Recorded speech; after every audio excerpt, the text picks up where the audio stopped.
Hola, ¿qué tal? En esta ocasión, la presentación tratará sobre el tema de cinemática. Lo que vamos a ver rápidamente es este contenido, empezando por el punto o marco de referencia. Después pasaremos por una definición del movimiento rectilíneo y lo que esto significa. También veremos los conceptos de posición, desplazamiento y distancia recorrida, rapidez y cuál es la diferencia que tiene con la velocidad, para finalmente hablar un poco sobre la velocidad promedio e instantánea. Cuando hablamos de un punto o marco de referencia, significa que necesitamos de este para poder definir un movimiento. Si nosotros no tenemos este marco de referencia o punto, no vamos a tener ningún tipo de movimiento. Es decir,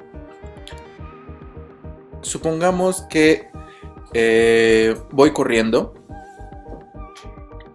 representado por esa imagen en la pantalla, hacia la derecha, como le indica la flecha. Si en dado caso yo no tuviera, que en este caso sería el árbol, lo que funciona como mi punto de referencia, si yo no tuviera ese punto de referencia, o si yo, por ejemplo, estuviera cargando una cámara junto conmigo, realmente yo no estaría viendo que me estuviera moviendo. Otro ejemplo sería el hecho de considerar cuando nosotros vamos en movimiento dentro de un vehículo. Cuando vamos dentro de un vehículo en movimiento, nosotros vemos pasar las cosas a través de nuestra ventana. Vemos que esas cosas se están moviendo y eso es lo que nos indica que nosotros nos estamos moviendo. Sin esas cosas que nos sirvan como marco de referencia, nosotros no podríamos decir en ningún momento que realmente nos estamos moviendo. Por eso es importante tener un punto de referencia o marco que nos indique hacia dónde y cómo nos estamos moviendo. Ahora, para cuestiones de cinemática, en la materia de introducción a la física, nosotros nos vamos a referir solamente a un movimiento en primera instancia rectilíneo. ¿Qué significa rectilíneo?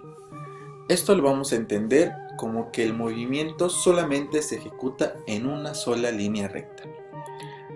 Y en este caso, en un plano tenemos dos rectas, una horizontal y una vertical.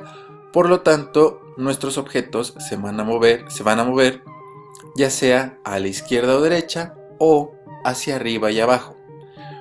Ejemplo, podemos tener un coche que se dirige sobre una calle recta a la derecha o a la izquierda, o un elevador el cual solamente tiene posibilidades de movimiento hacia arriba y hacia abajo. Luego vienen los conceptos de posición, desplazamiento y distancia recorrida. Ya habíamos visto que la posición es la ubicación de un objeto dentro de un plano en cualquier instante de tiempo. Después tenemos el desplazamiento, el cual lo habíamos definido como una resta. Este desplazamiento que nosotros representamos como un cambio de posición será igual a una posición final menos una posición inicial. Finalmente, lo que entendemos como distancia recorrida es la suma de todos los pequeños desplazamientos que hacemos. Por ejemplo, si me muevo primero 5 metros a la derecha y me regreso esos mismos 5 metros a mi punto de origen, realmente yo no me desplacé en ningún momento, porque fui y vine al mismo punto. Es decir, mi posición final fue la misma que mi posición inicial. Si yo las resto, eso me daría un desplazamiento de 0. Pero eso no implica que yo no me haya movido. Y a eso es a lo que nosotros llamamos distancia recorrida. Es decir, en total yo me moví 10 metros, que fueron 5 a la derecha y 5 a la izquierda, de regreso. Eso me está diciendo que sí hubo una distancia recorrida, aunque no haya tenido un desplazamiento real. Finalmente tenemos el concepto de velocidad. Así como la posición y el desplazamiento forman un concepto importante dentro del tema de cinemática, así lo es la velocidad.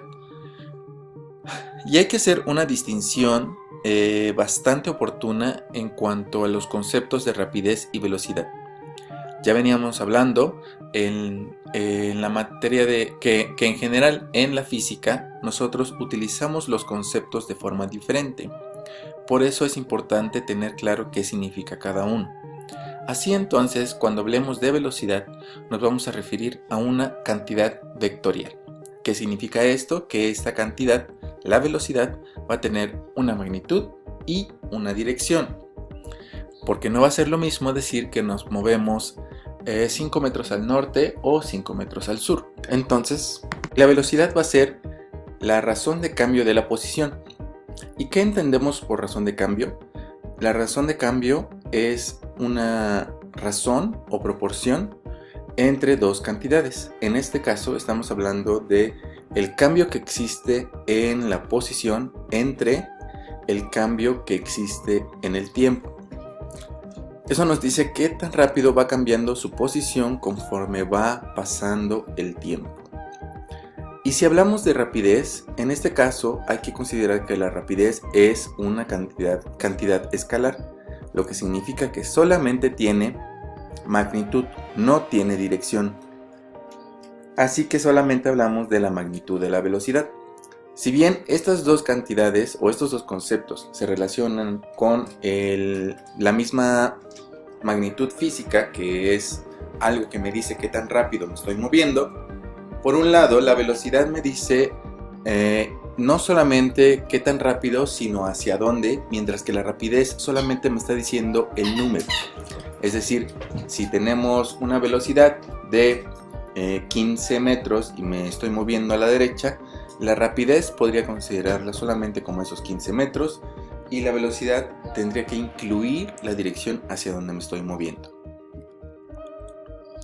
Finalmente tenemos el concepto de velocidad promedio y velocidad instantánea. Aquí solamente voy a hacer una breve recapitulación de cada uno de los conceptos, ya que hay un video específicamente que habla sobre estos dos, las diferencias entre estos dos términos. La velocidad promedio es aquella velocidad que es un cálculo considerando solamente las posiciones finales e iniciales de todo el recorrido y todo el tiempo que nos llevó tomarlo. Va a haber tres enfoques para calcularla.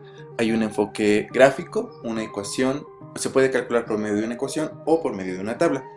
Esto va a depender de cuáles son los datos que tengo inicialmente en el problema. Si parto de una gráfica, utilizaré el método gráfico.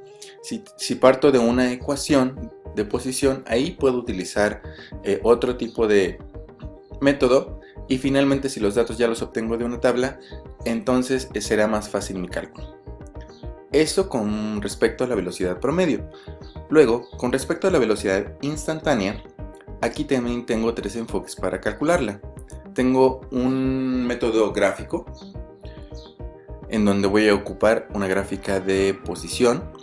Después voy a tener un método aproximado, en donde lo que estoy haciendo es utilizar la velocidad promedio para acercarme a un valor de la velocidad instantánea. Y finalmente tengo un método analítico, que ese ya involucra otro tipo de conocimiento de herramientas matemáticas, específicamente de derivación. Y ese sería todo por este video. Muchas gracias por escuchar y nos vemos la próxima.